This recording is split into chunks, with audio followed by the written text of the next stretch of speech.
After these things, when the wrath of King Ahasuerus subsided, he remembered Vashti, what she had done, and what had been decreed against her. Then the king's servants who attended him said, "Let beautiful young virgins be sought for the king, and let the king appoint officers in all the provinces of his kingdom, that they may gather all the beautiful young virgins to Shushan, the citadel, into the women's quarters, under the custody of Haggai, the king's eunuch, custodian of the women, and let beauty preparations be given them.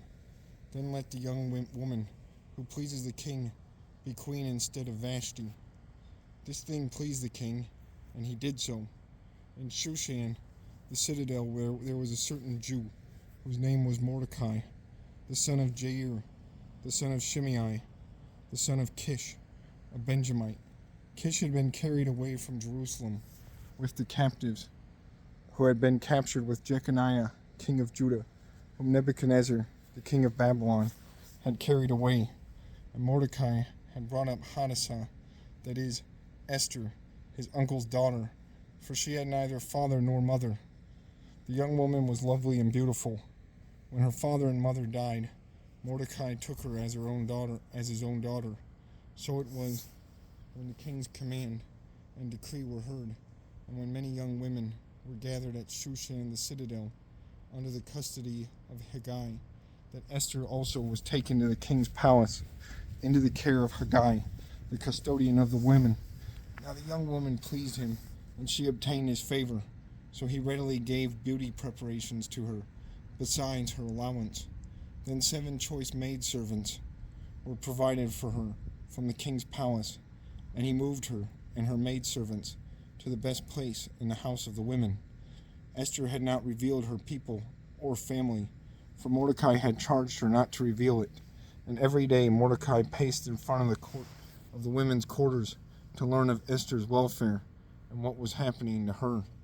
Each young woman's turn came to go in to King Ahasuerus after she had completed 12 months' preparation, according to the regulations for the women. For thus were the days of their preparation apportioned: 6 months with oil of myrrh, and 6 months with perfumes and preparations for beautifying women. Thus prepared, each young woman went to the king, and she was given whatever she desired to take with her from the women's quarters to the king's palace.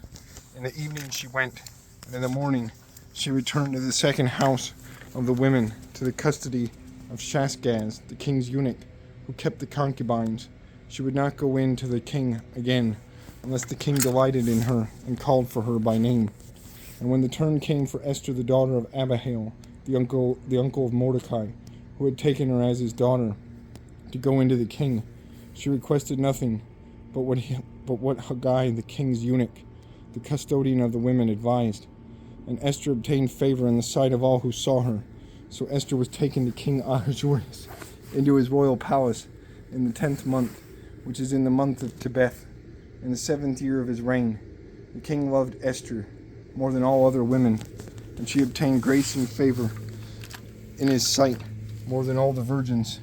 So he set the royal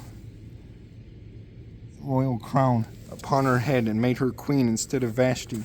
Then the king made a great feast, the feast of Esther, for all his officials and servants, and he proclaimed a holiday in the provinces and gave gifts according to the generosity of the king.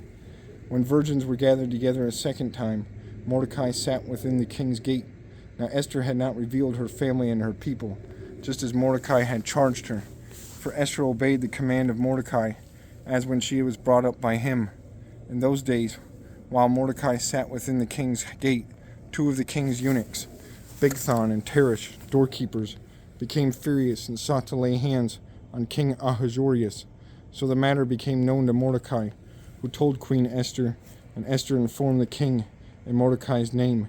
And when an inquiry was made into the matter, it was confirmed, and both were hanged on a gallows. And it was written in the book of the Chronicles in the presence of the king.